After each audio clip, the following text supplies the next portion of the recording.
Hi, hello viewers, it's my Minute IAS Academy and now we are going to see about the nature of the Indian Constitution. Our Indian Constitution is quasi-federal. Earlier we have seen a federal constitution. So, federal constitution is USA follows federal constitution, but our India is quasi-federal. First, let us see what is federal and how we are different from federal and what is quasi-federal. First, quasi-federal means a federation-like structure, but it is not completely federal. We resemble federation, but we are not completely federal. We are quasi-federal.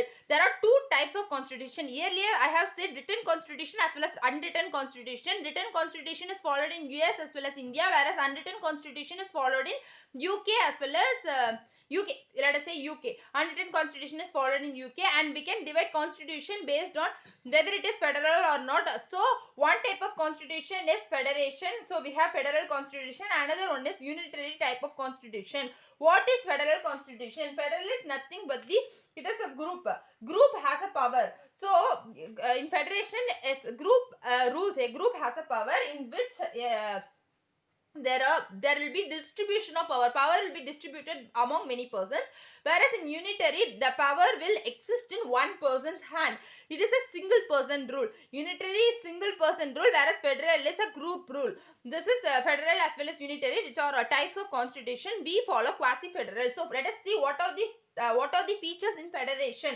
So first is world's first federal constitution is US. Earlier I have said world's first written constitution is US, and also world's first federal constitution is also USA. So the major feature of federal constitution is they have dual form of government. What is dual form of government? They have both state as well as center. Yes, in India we have both state as well as center. Then we can say we have federation or yes. In this picture we follow this dual form of government.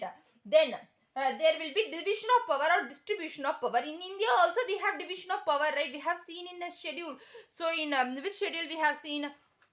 In schedule 7 we have seen division of power or distribution of power, which is in Indian constitution. So we follow this feature also. So we have division of power. So this feature of federation is also followed by India. We have state list, union list as well as concurrent list. So division of power is also there. And then we have supremacy of the constitution. What is supremacy of the constitution? So constitution is the has the utmost power. No one is above law. So we have these which are also supremacy of the constitution is also there in our Indian constitution. And then we have independent judiciary.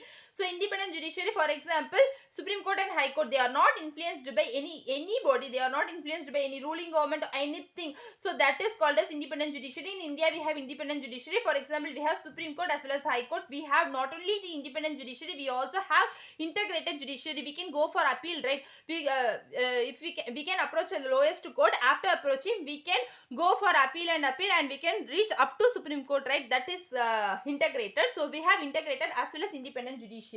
So these all features are federal constitution features which our India satisfy. But even though our India satisfy all these features, we are not completely federal. We are considered quasi-federal. Why? Because we don't satisfy some basic other features. So what are those? One is, yes, we have dual form of government. We have state as well as center. But in our India, center will have more power than compared to state. Which means we earlier seen a strong center with weak state. Where we have seen, it is seen in our borrowed feature. We have borrowed this feature from Canada Constitution. Strong center with weak state. This is borrowed from Canada Constitution. We follow this feature, but this is not a federal feature. In federal feature, states will have more power compared to that of center, but in India, center will have more power compared to that of state. So by this, we do not fall under the federal category. One. Then another one is relating to Article 249. What is Article 249? If Rajya Sabha passes a resolution with 2/3 of majority, then the central government can enact laws on the state subject for not more than 1 year. So, if a Rajya Sabha passes a resolution with 2/3 majority, then the central government can enact laws on the state subject, which means there is a division of power. But in state subject, central government can enact laws for 1 year by Article 249. So this reflects unitary feature, because in Article 249, if center can enact laws on the state subject, it simply means center has entire power, right?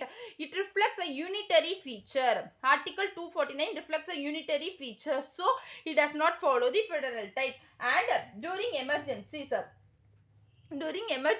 we can introduce, we can violate fundamental rights. So fundamental right can be cancelled during the emergency period, right? So if the center can give administrative directions to the state, center will give administrative directions to the state, and if the state is not following those administrative directions, central government can introduce president rule. If the state is not obeying the center, then the central government can introduce president rule, which is not followed in federation. So in federation, state will have more power, right? Here center is having more power. If the center's administrative direction is not followed by the state, then the center can introduce president rule, which means center is having more power. So it does not reflect the federation. Then failure to comply with the directions of this center, it is given in Article 365. Article 365 says that if the state government fails to follow the directions of the center, then the central government can introduce president's rule, which is said in Article 365. So which reflects does not reflect the federal constitution. Then breakdown of constitutional machinery. If the state is not obeying the constitution of India, if the state is not following the constitution, it comes under Article 356. Article 356 says that if the breakdown of the constitutional machinery of the state comes under Article 356, by this also center can take power in hands. Center can take the power in hands of the state, and they can control the state. So this also does not reflect the federal structure. So now apart from that, we have emergencies. We have state emergency in which they induce president rule, which is talked in Article 365 and 356. And then apart from this, we have financial emergency. What is financial emergency? Like COVID-like situations, like the current situation, we can stop giving salaries. So that comes under the financial emergency. During financial emergency, giving salaries will be cancelled by the government, which cannot be done in a federal structure. In a federal structure, we can't stop giving salaries, but in India, during a financial crisis, during a financial emergency, government can stop giving salaries. This is also not federal thing. And center-state dispute and state dispute. If there is a dispute between the center as well as state, and if there is a dispute between the state and state, it will be solved by the federal court in US. It will be solved by federal court in US, but in case of India, it will be solved by the Supreme Court only. In US, there will be a federal court, and it will handle only the center-state conflict and the state-state conflict. But we don't have federal court, but we have Supreme Court, in which we deal about the center-state conflict, state-state conflict. Even if your fundamental right is violated, you can question that in Supreme Court. So it is integrated, and there is no federal court. We don't have federal court, we just have Supreme Court. And another one feature is India follows some federal things. Like I have earlier said, we have dual form of government, we have division of power or distribution of power, we have supremacy of the constitution, we have independent judiciary. These are federal things which we follow, but still we are not completely federal. Why? Because during normal situation, we behave like a federation. During normal situation, we behave like a federation, but during emergency, we will act as unitary. So during normal situation, we behave as federation, but during emergency, we act as a unitary. Because of all these things, we are called as quasi-federal, and quasi-federal is the nature of our constitution.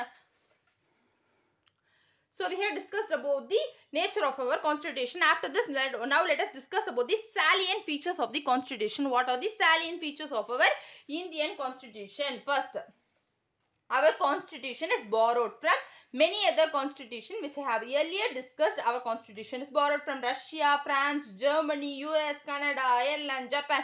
We have borrowed it from many countries. So what are the things which we have borrowed? First, fundamental right. We have borrowed fundamental rights from USA. We have borrowed fundamental duties from Russia. Government of India Act 1935 is 60% borrowed from the Britain, and Japan also we have borrowed cancellation of the fundamental right during emergency. We have borrowed it from Germany. So these are the things we have borrowed. Yes. So from British we have borrowed Government of India Act 1935 60%, and parliamentary form of government is also borrowed from British. Then rule of law and single citizenship, we have only single citizenship, we don't have dual citizenship, it is also borrowed from British. And from USSR we have borrowed fundamental duties, the duties which are given in part 4A, which is later added by the amendment of the constitution, is borrowed from USSR. And the justice, concept of justice, social, economic and political justice is also borrowed from USSR. And from Australia we have borrowed concurrent list. In concurrent list both center as well as state can enact laws. And from Ireland we have borrowed directive principles of state policy as well as the election of the president. In directive principles of state policy, it is not justiciable, you can't question the Supreme Court if it is violated, but it just give directions to the state about how to run the government.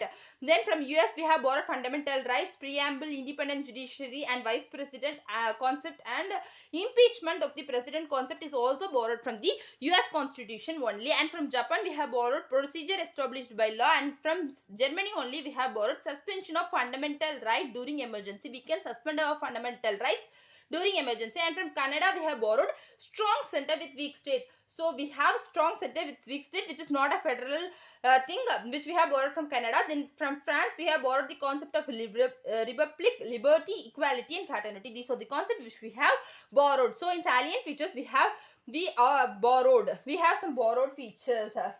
Our constitution is the lengthiest written constitution in the world. Our constitution is the lengthiest written constitution in the world. This is one important constitution, important feature, and it is borrowed from various sources. It is borrowed from various sources. Lengthiest written constitution, that is borrowed from various sources. And then we are governed by rule of law. We have rule of law. What is rule of law? In our India, no one is above law, and no one can be punished in India without proper trial. So India has rule of law, which means no one is above law and no one can be punished in India without proper trial. Then third is independent judiciary. Independent judiciary, as like we have already said, we have independent judiciary. Our judicial system is not influenced by the government which is ruling, or it is not influenced by any multinational companies or any private companies or public sectors. Our judiciary is completely independent and it is also integrated. For example, for integrated we can say, if you are going for a case in your lower court, then if you have failed then you can approach High Court. In High Court, if the decision is not satisfactory, then you can approach Supreme Court. So it is completely integrated. You can go for appeal. So our constitution, we have independent judiciary as well as integrated judiciary. Then we have fundamental right. So in our constitution they give fundamental right, and this fundamental right is justiciable. What is justiciable? If your fundamental right is violated by anyone, then you can question that in Supreme Court. You can approach Supreme Court directly or you can go for an appeal. So if your fundamental right is violated, you can question. And fundamental right is one of the salient features of our constitution. Not all the constitutions in the world have fundamental right, but India do have fundamental right, which is borrowed from US constitution. And then we have directive principles of state policy. So directive principles of state policy is also one of the borrowed feature. We have borrowed directive principles of state policy from Ireland. So directive principles of state policy is not like fundamental rights. It is non-justiciable. If directive principles of state policy is not followed or if it is violated, you can't question the Supreme Court that it is violated. Why? Because this is just give directions to the state about how to run the government. It is just directions, or it is like the wishes that our forefathers left.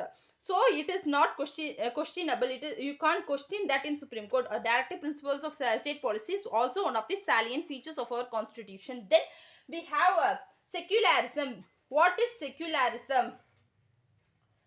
So in secularism, in our government, our India government do not have any religion. Our government do not follow any religion, but you and me can have a religion. Our people do have a religion, but our government do not have a religion, and we follow positive concept of secularism, in which they treat all religion equally. In our India, they treat all religion equally and they do not give importance to any one religion. So this is the important concept relating to our constitution. This is also one of the salient feature of our constitution. Then we have parliamentary form of government. So we have parliamentary form of government, so which is borrowed from British constitution. In our parliamentary form of constitution, we have lower house as well as upper house. Lower house is called as Lok Sabha, whereas upper house is called as Rajya Sabha. And then we have reservation for SC and ST. This is also one of the salient feature of our Supreme Court. Reservation for SC and ST. Why reservation of SC and ST is given? It is given to bring equity in our society, because SC and ST are denied rights in our older times. So we need to bring them, we need to improve them. So we give reservations for SC and ST, and this is also one of the important feature of our constitution. Then we have universal adult suffrage. So universal adult suffrage means nothing but you have the right to vote. When you pass 18 years, when you are above 18 years, you have the right to vote. In earlier you have, if you are above 21 years only, you have the right to vote, which is changed by the 61st Constitutional Amendment Act. 61st Constitutional Amendment Act 1988 has changed that 21 years to 18 years. So this all persons in the India have the right to vote, and it is not discriminated based on the race, religion, caste or sex. So that is called as universal adult suffrage. Anyone can vote above the age of 18 years. So universal adult suffrage is followed in India. So all persons have the right to vote. During independence time, our society is completely different. There are more number of poor people and there are some rich people. So many illiteracy also happened during that period. Not every people have literate. So even though we had all those inequalities in our society, we permitted universal adult suffrage. That should be appreciated. Then we have federation. So we have some federal features, right? We have dual form of government, we have independent judiciary, we have distribution of power, we have some federal concepts, and that is also one of the salient features. And then we have single citizenship. The concept of single citizenship is also borrowed from British Constitution. What is single citizenship? In single citizenship, for example, for US we can say, in US they do not have single citizenship. In US they have dual citizenship. They have citizenship for state as well as they have citizenship for the center. But in India there is no separate citizenship for the state. You can't say that you are a Madhya Pradesh citizen as well as Indian citizen. You can't state that you are a Kerala citizen as well as Indian citizen. There is a single citizenship for the state as well as the center in India, and you can't have two citizenships. You can't have American citizenship as well as Indian citizenship. You can have only one citizenship. That is single citizenship concept, which is borrowed from British. Then we have three-tier government. What is three-tier government? Earlier we have seen local government, right? We have local government, we have center, first tier, then we have state, second tier, then we have local government. Local government is nothing but Panchayat. Panchayat is the rural local government which is introduced by the 73rd Constitutional Amendment Act 1992. And then we have municipality. Municipality is introduced by 74th Constitutional Amendment Act 1992. Yes, it is a urban local government, whereas Panchayat is a rural local government. So we have three-tier government. This is also one of the salient feature. Then we have judicial review.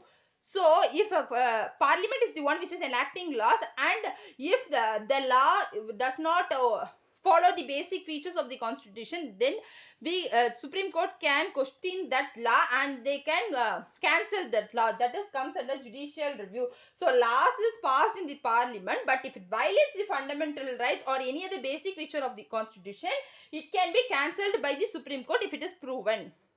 So that is judicial review. Then we have some emergency provisions. Emergency provisions also we have discussed earlier. We have a state emergency, national emergency as well as financial emergency. First, let us discuss about national emergency. What is national emergency? So, national emergency is talked in Article 352. For example, national emergency, war. If there is a war with our neighboring country or any other countries, then that situation we have national emergency. The entire nation is in emergency. That is national emergency. For that we can say war as the example. Article 352 talks about the national emergency, and then we have state emergency. Relating state emergency, we have two articles. One is Article 356, another one is Article 365. If the state is not obeying, the center's directions, then the center can introduce presidential rule in this particular state, and that is a state emergency. If the center is not obeying the constitution, if the state is not obeying the constitution, then the center can introduce president rule that comes under the state emergency. So these are the things which are relating to states emergency. So Article 356 talks about breakdown in constitutional machinery of the state, comes under Article 356, whereas Article 365 tells that if the state didn't obey the center can introduce presidential rule. So it means failure to comply with the directions of the center can introduce presidential rule. It is said in Article 365. This is also one of the emergency provisions. And then we have financial emergency. So financial emergency, if there is a financial crisis in India, it is financial emergency. During financial emergency, we can stop giving salaries to our employees. So that is comes under financial emergency, which is talked in Article 360. So Article 360 talks about financial emergency, 356 and 365 talks about state emergency, 352 about national emergency. Apart from this, we have fundamental duties. 15 is fundamental duty. 15 we have fundamental duty. So fundamental duties are borrowed from Russia. Fundamental duty is not in our original constitution, but later it is introduced by amendment by 42nd Constitutional Amendment Act 1976. We have introduced fundamental duty. Part 4A is included, and Article 51A is included by 42nd Constitutional Amendment Act 1956. We have introduced Part 4A as well as Article 15A 1A. It is introduced by the recommendation of Swaran Singh Committee. Swaran Singh Committee recommended the fundamental duties. And then we have independent bodies. We have many independent bodies which are not influenced by their ruling government or any other MNCs or anything. We have independent bodies. For example, for independent bodies, we can say UPSC. UPSC is also one of the independent body. We have Election Commission. Election Commission is an independent body. We have independent bodies which are not influenced by any other things. We have Auditor General of India, Comptroller and Auditor General India also come under the independent bodies. So let us have a recap about the salient features of our constitution. First, our Indian constitution is borrowed from various sources, and it is the lengthiest written constitution in the world. First point. And in our India, no one is above law. We have the rule of law, which means no one is above law in India, and no one can be no one can be punished without proper trial. Then we have independent judiciary. Independent judiciary means we have a judicial system which is not influenced by the ruling government or any other things, and we also have integrated system. We can go for appeal. And fundamental right, if anyone is violating your fundamental rights, then you can question it, which means it is justiciable. Directive principles of state policy, it gives direction about how states can run the government. It is non-justiciable. Even if a directive principle of state policy is violated, you cannot question that in Supreme Court. Then we have secularism. Secularism means the government is not having a religion, but you and me can have a religion. All religion are treated equally in India, which means it is a positive secularism. Then parliamentary form of government exists in India, which is borrowed from British constitution. We have Lok Sabha as well as Rajya Sabha. Then SC and ST, there is reservation for SC and ST in India to bring equity in our society. Then we have what? Universal adult suffrage. Even though we had many inequalities during the time of the independence, we promoted universal adult suffrage, and anyone above 21 years can vote during that period. And by the 61st Constitutional Amendment Act of 1988, it is changed to 18 years. Now anyone above 18 years can have right to vote. Then federation, we have federation structure also.